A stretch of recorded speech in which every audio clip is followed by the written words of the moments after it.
There was a new face in the race director's car for the starters stage 10. François Lemarchand replacing Christian Prudhomme, who had been by far the highest profile of the 5 people to test positive for COVID during the rest day. But this might have been a good one for him to sit out because, although the scenery was spectacular, the road furniture was not. A pair of Swiss umlauts had plotted together to steer clear of the carnage. But long before the end, they had been gobbled up. Michael McHugh now unleashes Sam Bennett. Bennett, though, has Ewan. Bennett and Ewan. Sagan trying to get on terms. Here comes Caleb Ewan alongside Bennett. Bennett holds on, and the Irishman finally gets that win he has been pushing for. The Irish wolfhound could hardly bring himself to believe he'd done it. It was so close, I don't trust it. You've won. I'm telling you, you've won. And so it continued for the man from Carrick on Crying. Take your time, take your time.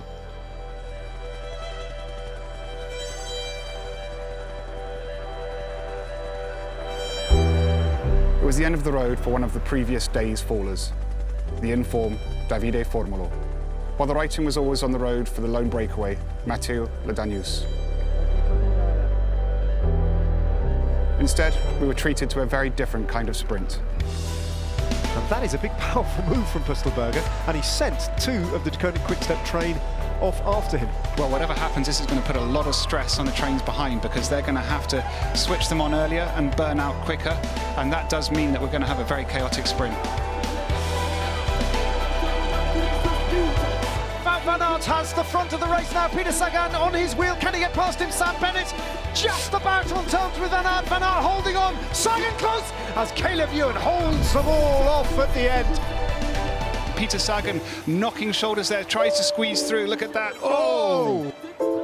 To the surprise of almost nobody, Sagan was relegated from second place for his contact with Van Aert. The subsequent loss of points putting his bid for a record-extending 8th green jersey in serious jeopardy.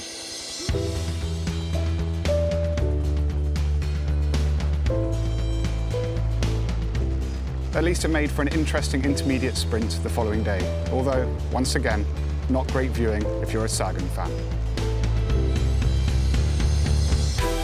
Otherwise, there was little of note as the peloton made its way towards its next mountain rendezvous. Except for a couple of absolute masterpieces of field art dedicated to 2 French giants who passed away last year. First, as the tour passed through Saint-Léonard de Noblat, home of the legendary Raymond Poulidor. Vallée Poupou.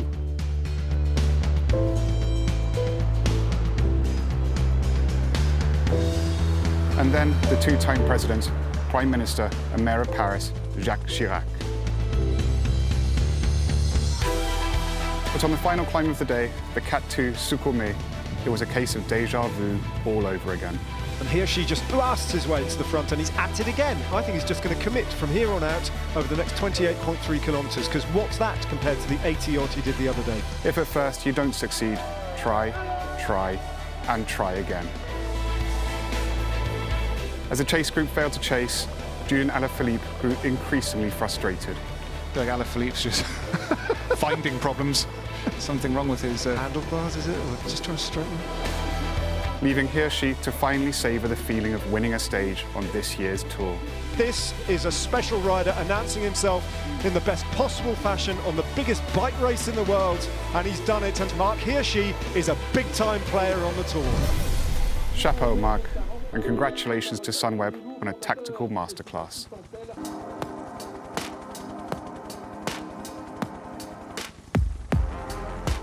The Tour was on a tightrope, with just 1 minute 42 separating first and 10th, the smallest margin since 1947. That uncertainty tends to lead to tension, which in turn leads to skittishness, which almost always ends in disaster. Oh, there's been a crash. Let's just look at this, a big crash. That's in the peloton. Romain Bardet, the local man, on the ground, so some big-name casualties in this crash. Bardet rode to the finish, but what was later revealed to be a minor brain hemorrhage ruled out the man who had started the day in 4th. We wish Romain the best in his recovery. For the 4th time in 7 stages, a powerful breakaway had managed to snap the elastic, and we were then treated to multiple thrusts and counter-thrusts on the Côte des Anglades de Seller. By the Col de Neron, Max Schachmann was out on his own. But when Dani Martinez set out in pursuit, he had the look of a man who sensed a date with destiny. This year's Dauphiné winner and his Bora passenger, Lenny Kemna, reeled in Schachmann to set up a grandstand finish. And here's this hairpin, and then it kicks up really violently. That must be a 20-25% gradient in that hairpin. And he's through it and still has the Germans on his wheel. The only problem was that further down the volcano, and unseen by us, the GC race had also erupted as Roglic and Pogačar put the hammer down on the Puy-Marie's vertiginous slopes. A big acceleration. Kemna, Martinez reacts. Leonard Kemna in desperation, trying to hold off the Colombian. But the man from Colombia takes his first ever win at the Tour de France. That, from Dani Martinez, was brilliant. Although his compatriot was in all kinds of pain further down the mountain. Really suffering Egan Bernal now. Another huge statement from Primož Roglic, who is beginning to stamp his authority on this race. They now own white and yellow after a day in Auvergne that they will be singing about in Slovenia for years to come.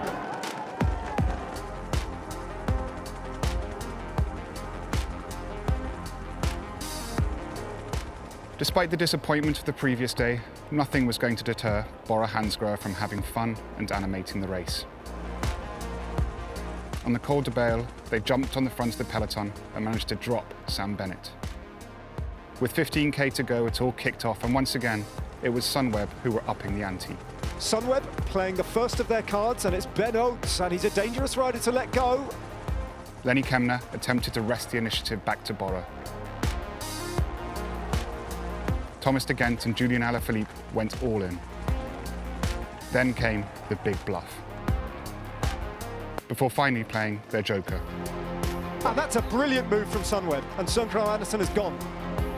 Søren Kragh Andersen being cheered on by the folk here in Lyon on the road. It was a brilliant, brilliant ride, a great attack. Søren Kragh Andersen, the Dane, takes a brilliant surprise victory over the line in Lyon.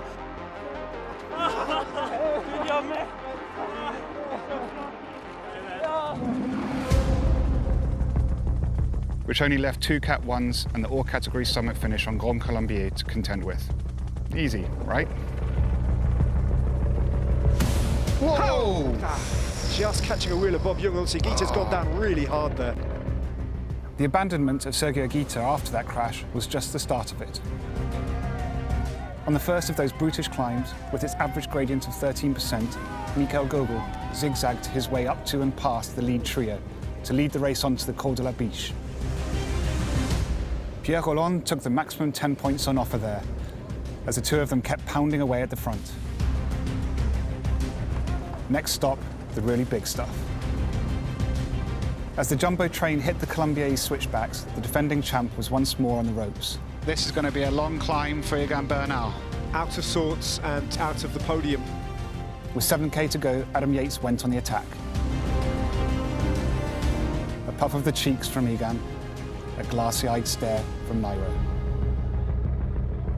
And as they approached the finish line, it was those same two familiar faces at the head of affairs. Those two Slovenians once again battling. Tadej Pogačar just about cracks the will of Roglic and takes the win. And Roglic comes across and cements his control of this race.